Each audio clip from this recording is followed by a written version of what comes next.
So welcome to session 4. In the last session, session 3, we had a look at the concept production model, which tells you step by step what to do if you had to implement and introduce a proper HRIS into your HR department. Now remember, HRIS takes on two forms. One is it's an idea that is your entire HR department, and that you take care to get the input of the data in, feed the system with proper data, and you do it systematically. But also to store the data, manage it, have the right people around you that can make sense of it and take advantage of that data and that information management.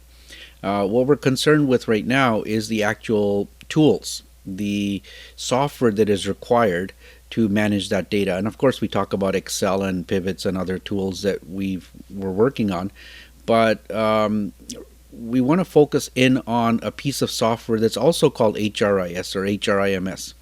And that software, something like SAP or Oracle PeopleSoft or Workday, whether you buy it or you use it over the web as a subscription service, software as a service, it doesn't matter. At some point you need to bring it in, and the concept production model simply takes you through a set of steps to do it. So in this session, what we're going to cover is a business case. I mean, I don't think you can expect to get money from your boss without actually making some sort of a business case showing an ROI or a return on that investment. And we'll talk about that in this session. Remember, you also want to convince other people in your department, your fellow colleagues, that this is also a good move, because it is a big change for many, bringing technology in to automate a lot of the work that people are used to doing manually. So we'll get into that in this session. So you might have heard about the idea of an ROI. An ROI is simply a return on an investment. And businesses make investments all the time, and so do you in your personal life. That investment could return a percentage of money back. It could return something in kind, or if you made an investment for social impact, the return might not be monetary. It might be, let's say, well-being of others, improvement of society, betterment of people within that society. It could be a lot of different things. But in this fiscal environment, money's tight these days. It has been for decades. A boss, I don't think, will just give you money for a project without asking you to at least prove that it will be effective, that will have some sort of a impact on either profit or any other element of the triple bottom line, which could be social impact, it could be environmental, whatever it might be. Now, since you're not accounting students and you are taking a course in accounting, you might not have a concept of how to actually prove a return. And I'm going to simplify that for you. So we're actually, of course, focusing on HRIMS project, but many of you will not actually do this in the business world, because you will go into a company that already has an HRIS and you don't have to justify it. It's already there. But you might have to justify other types of projects, like, let's say, a health and safety project or a training project or a performance project. And the ideas are similar. And you have to keep in mind that HR finds it much more difficult than any other department to prove that it should have money that it deserves, that it needs. First of all, HR costs a lot of money. In most organizations in North America, HR is responsible for spending the most amount of money out of anybody else, and that's payroll and benefits and things like that. And the other thing is, we don't make money. We don't generate money. We're not directly related to the manufacture or production of service. We cost money, and a lot of people then play politics with us because they don't understand our impact. So if you look at it, we don't necessarily have to prove that we can make you money, but we can always prove that we can save you money. And if you look at profit is sales minus costs, revenue minus costs. So you can either increase revenue to improve profit, or you can decrease costs to improve profit. And that's what we can do. We can become much more efficient, optimized in terms of how much money is wasted or how much money is being spent. So we're going to do one example, and we're going to use attendance, absenteeism, because it is important. It is probably the single biggest wastage of payroll dollars in North America. So we'll focus on that and how an HRIS can help. But also in the HRIS toolkit, you want to read up on the next two cases and a couple of smaller ones, because this could be a really good investment. And just for the sake of argument, we're going to place a budget of $100,000 in our system, the HRIS. Remember, it's part of an HRIS model. This is the software we're talking about. So you're going to buy it. It includes, let's say, fees, training, taxes, $100,000. Now, some organizations might get an HRIS for only $1,000 or $500 or $50,000, $5 million, $10 million. Walmart in North America, for example, spent $40 million on their HRIS. Nestle spent much more than that worldwide. I've had implementations that only cost $500. I've had, $150,000, $200,000 implementations. It depends on your needs, the complexity of your needs. That's like me asking you, how much does a house cost? Well, it depends, right? So let's say we're asking for $100,000. You go to your boss because you're convinced that a proper HR software system is going to make sense. Your boss is not just going to give you the money. They're going to ask you for a report to propose it. And as soon as people are asked for reports, they kind of get nervous. They go, oh my God, report. What is it? What does it look like? What's the format?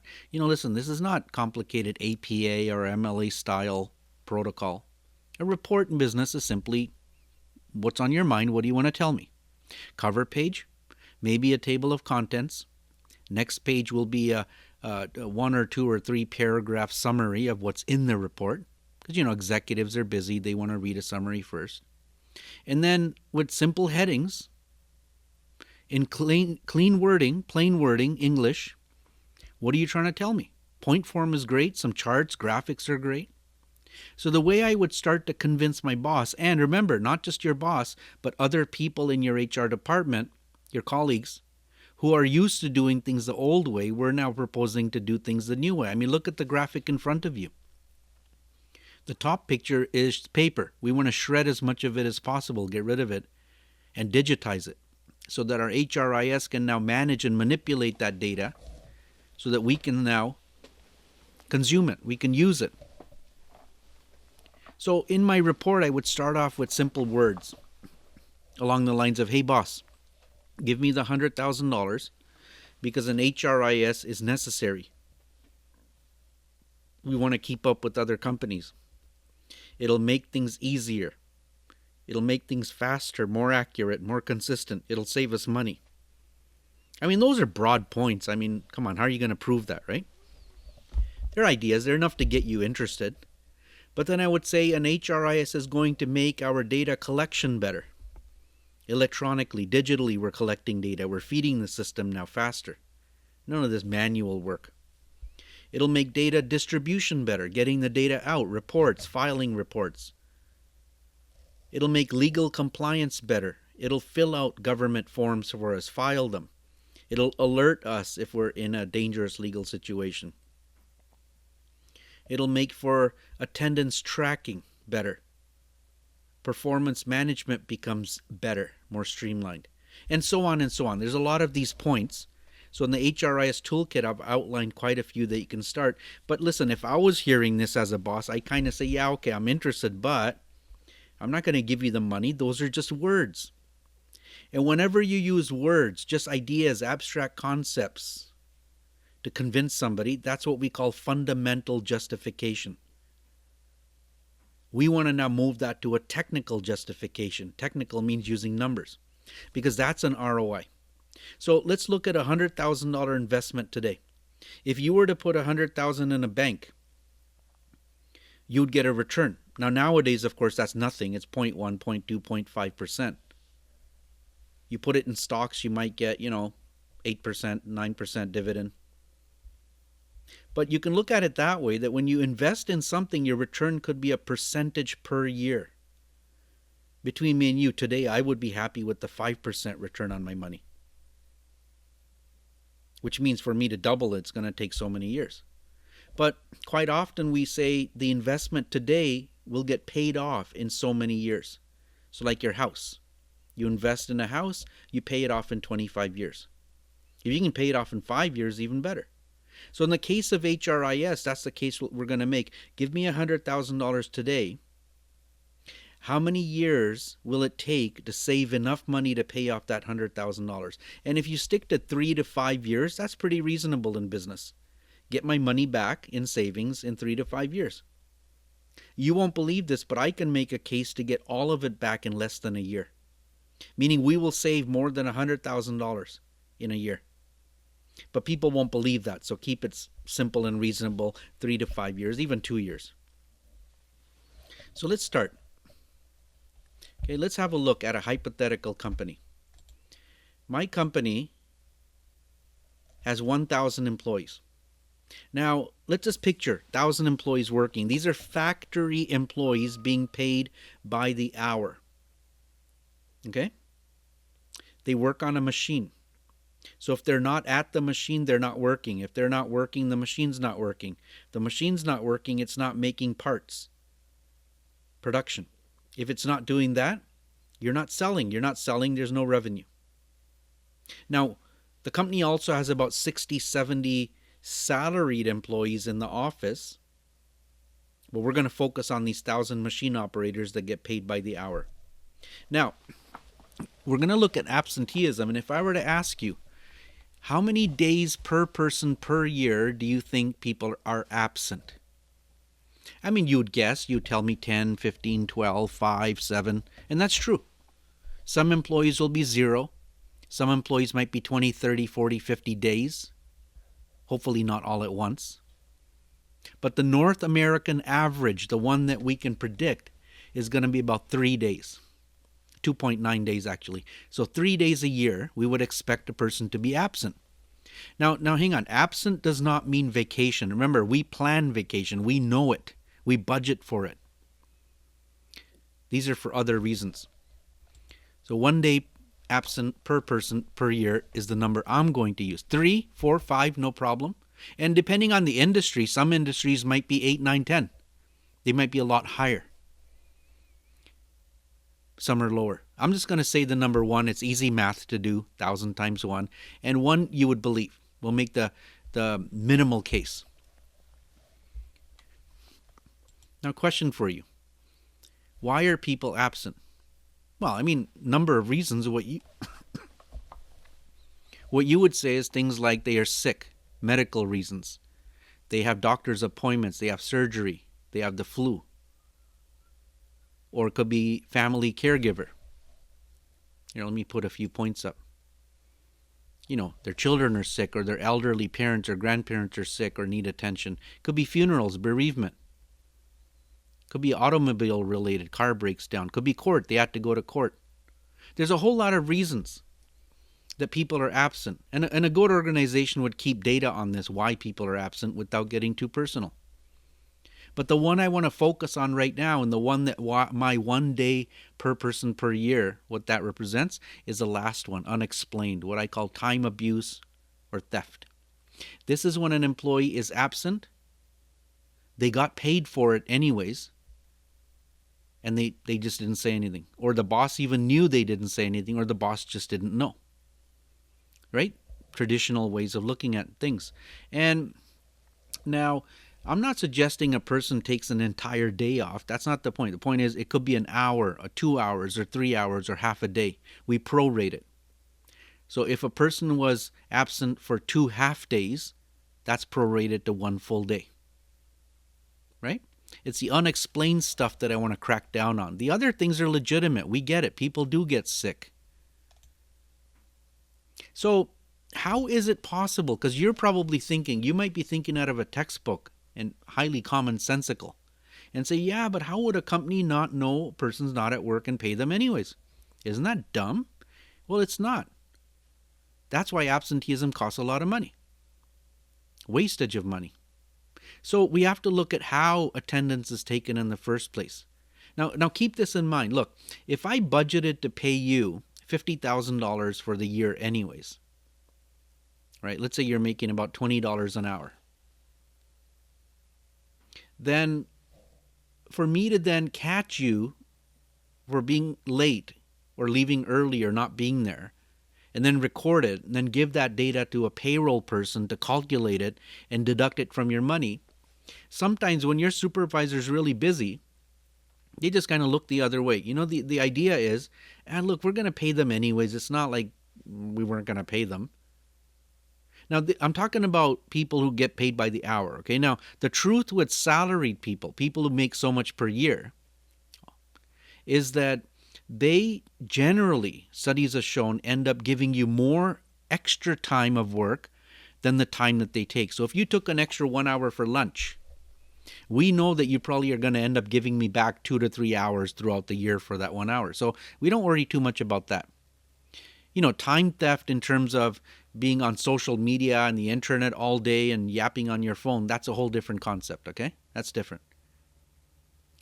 But in any case, some managers just don't know you were there because you hid. Your buddy covered for you. Or your manager knew, they just didn't do anything about it. So to understand that, we have to get down to typically how do we take attendance? Traditionally, not electronically, traditionally.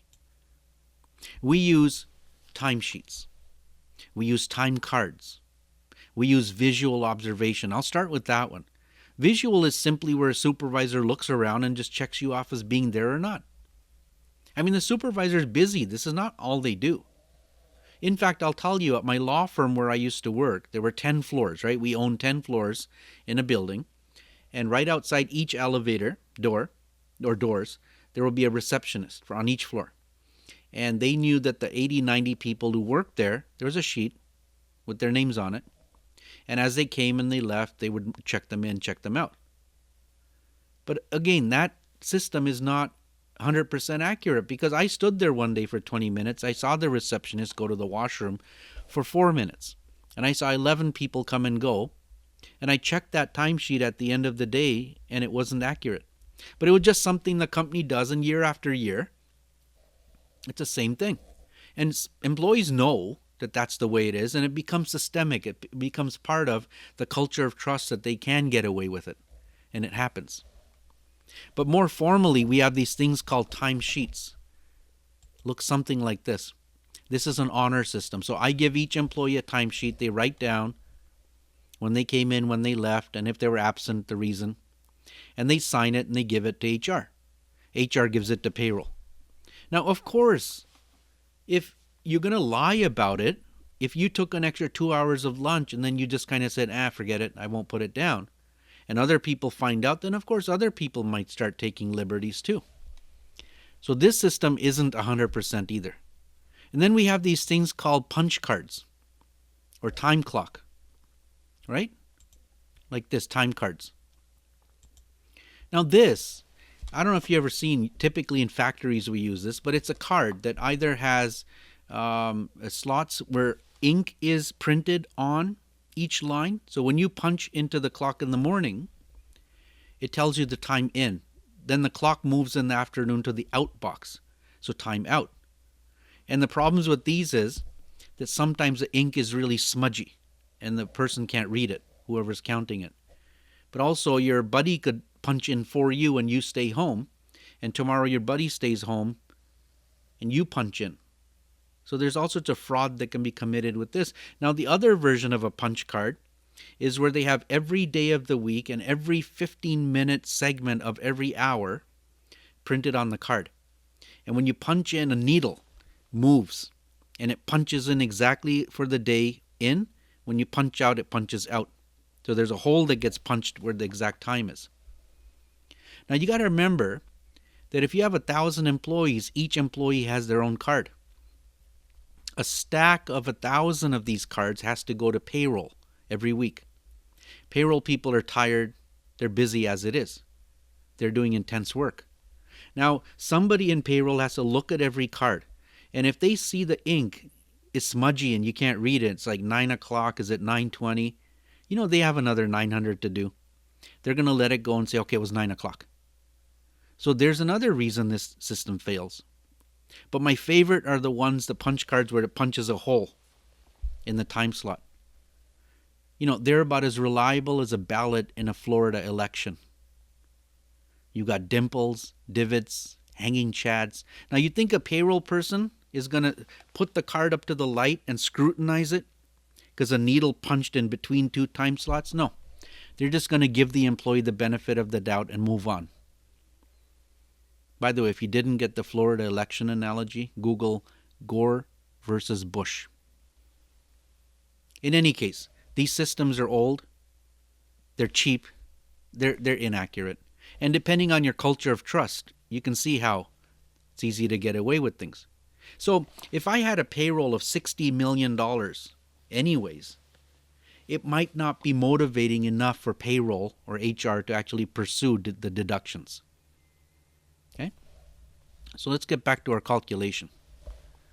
1,000 employees, 1 day absent per person per year. That's the unexplained stuff. That's 1,000 days lost. Now, to give you perspective, that's 1,000 days you did not get work out of an employee. Plus you paid them. It's 1,000 days out of a total of about 250,000 days. So you got a lot of days and you only lost 1,000. See how easy it is just to let it go? Now I'm going to put a price tag of $200 per person per day. That's about $50,000 a year. That's how much my machine operators make. And if that's the cost, we're losing $200,000 lost time cost. You're burning $200,000. Now look, put it in perspective.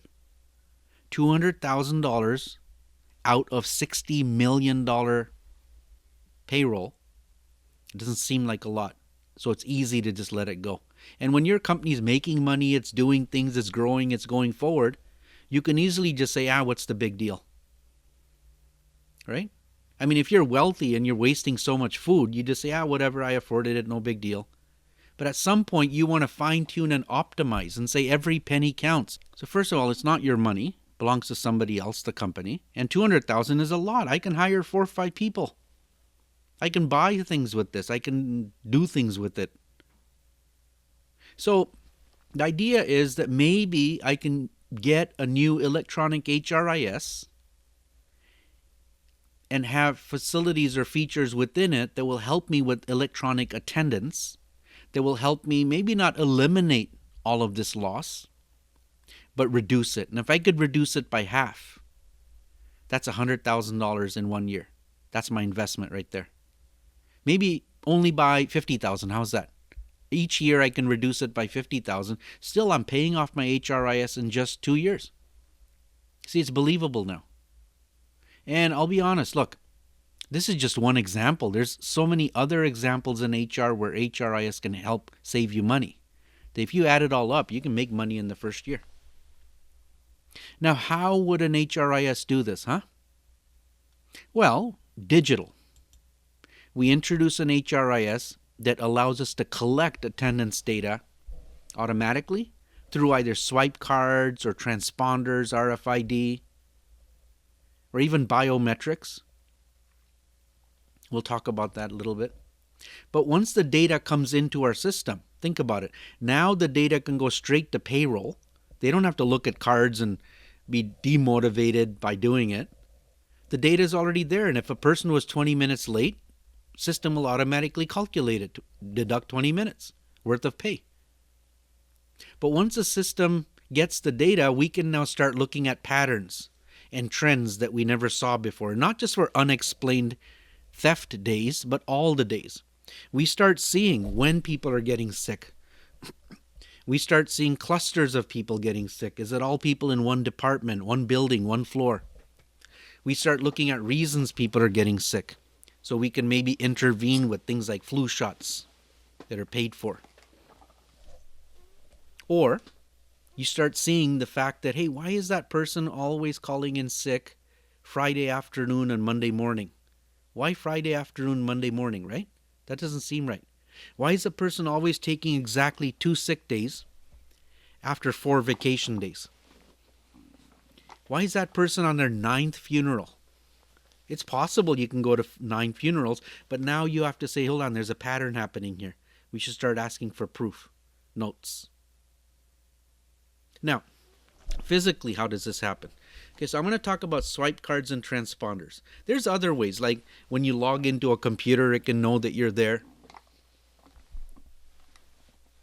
Right? We're going to talk about these two. So swipe cards I'm going to choose first because you're all familiar with them. They're like your credit card or your debit card or your your ID card at school, you either swipe the card in at the door or you tap it in. Now, when you tap it, it has to be pretty close. That's called NFC, near field communication. Now, what happens when a person swipes a card through? Signal goes to HR. It says Ash Patel came in through this door at 9:20 a.m. And it sends that data to payroll. Now, of course, with every solution, there might be a problem where your buddy can still swipe you in, they stay home, etc.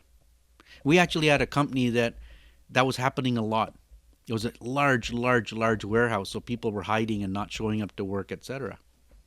So what happened is the owner, and it was wasting a lot of money, millions. And remember, the amount of money we waste in payroll, for example, the $200,000 that we wasted, we're also losing productivity.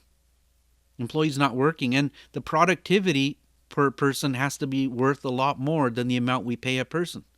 So if we pay you $1, I should be at least getting back $5, $6, $7, $8 out of you. So it's a lot of money. So in any case, this company, what they did is they limited entrance and exit to only 2 doors into the factory. And each door had 2 sets of doors. So you had to swipe in one door, and then that door closes, then the second door opens up. So for you to go back out, you have to swipe out and then swipe back in. So you can't swipe your friend in. In any case, they also had a strict policy that says if you're ever caught with somebody else's card in front of you, you will be fired or disciplined. Now, swipe cards are cheap. They're about $8 a person. You can literally do it yourself kind of thing. Of course, you want to hire people. And, at the least what could happen is your employees get the message that, hey, management's watching now. I better be careful. Now, there's this new technology that's a little bit more exciting. It's really not new, but it's new for HR. It's called transponders, or RFID, radio frequency identification. You've come into contact with it many times. Library books, you go shopping and the sensor beeps when you're leaving. What an RFID is, it's a very thin chip, like thin as a piece of paper. And you could now take that little chip, very small, and put it inside things. You can now put it, see that Bing bracelet? You can sew it inside a uniform. It's waterproof. You can put it in a badge, in a hat, in a bracelet, in an ID card. Anywhere at all. So now the doors where people come and go, they can be wide open. But the rim of the door, the frame of the door has sensors. So you can run through the door. And remember, you would wear your uniform as you come into work, or your badge or whatever. You'd run through and the door picks up your signal and tells HR, the computer, the tenant's computer, you're here. And you can't now have your friend's transponder. Because if you had your friend's transponder on you, the machine will catch that there's 2 people with the transponder. Or sorry, there's 1 person with 2 transponders, and I'm pretty sure it's going to track you down. The security will come by because you're committing fraud. So now the other thing is you can monitor people's movement throughout the building too. It serves a security purpose, not just a tenant's. Of course, unless you gave your uniform to some other human, that's a whole different thing. But there's a case I'll tell you about. It was a German company, European. Now remember, in Europe, the privacy laws are different than what we have here. Ours are very strict. But they did a 6-month pilot study. So they had transponders for this group of employees, hundreds of them. And for 6 months, they watched. So they had zones, these sensors. So there's work areas and then there's lunch areas. So when you leave a work area, go to a lunch area, the system would know you left one area, went to another. Measures how long you were there and when you went back. It can even tell security if you go to a part of the building you're not supposed to. So it comes in very handy with things like hospitals and daycares, right? High security environments.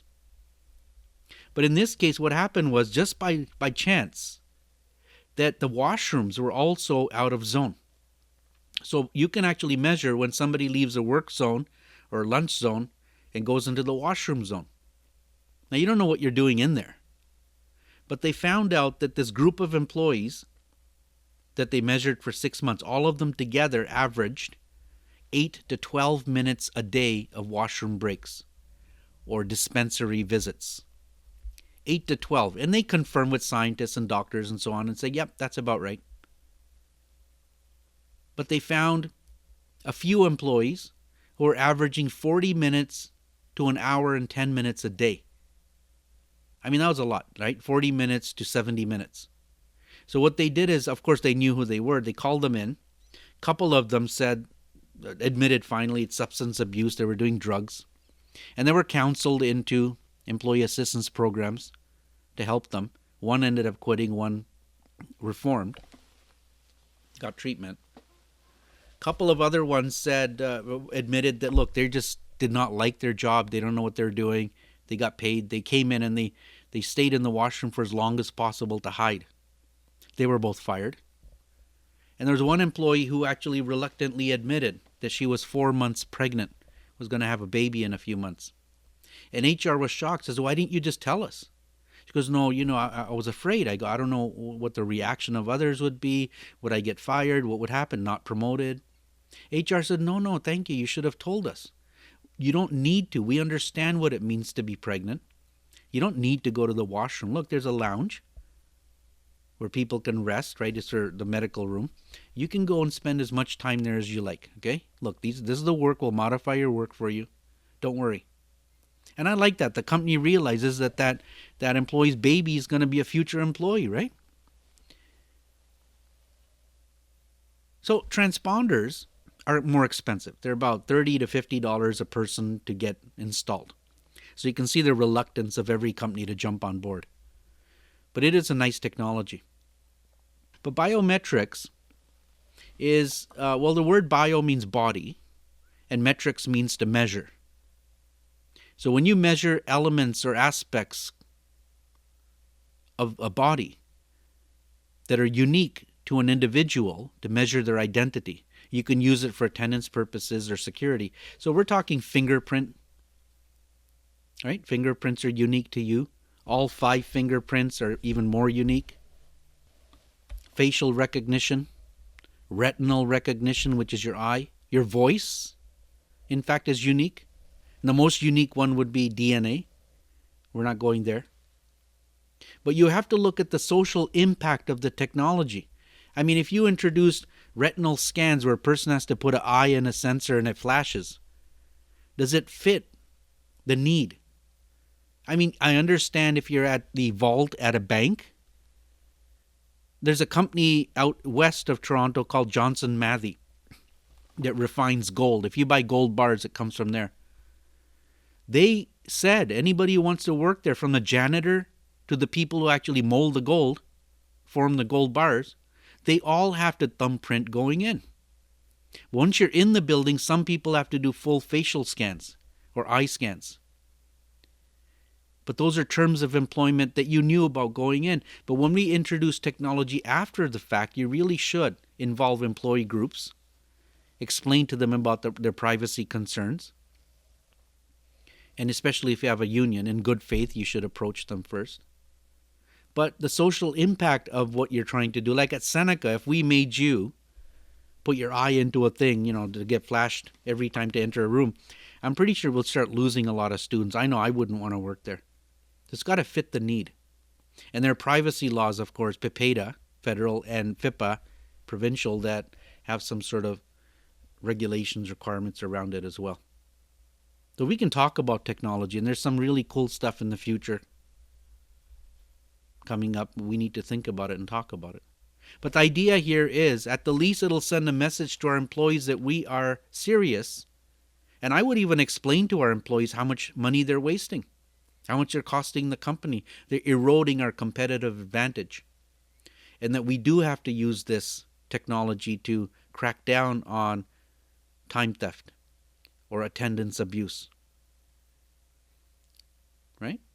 And then we get patterns and trends so we can start looking at the reasons people are being absent. Now make sure you look at the Excel tutorial for this week. And we'll see you in the next session. you.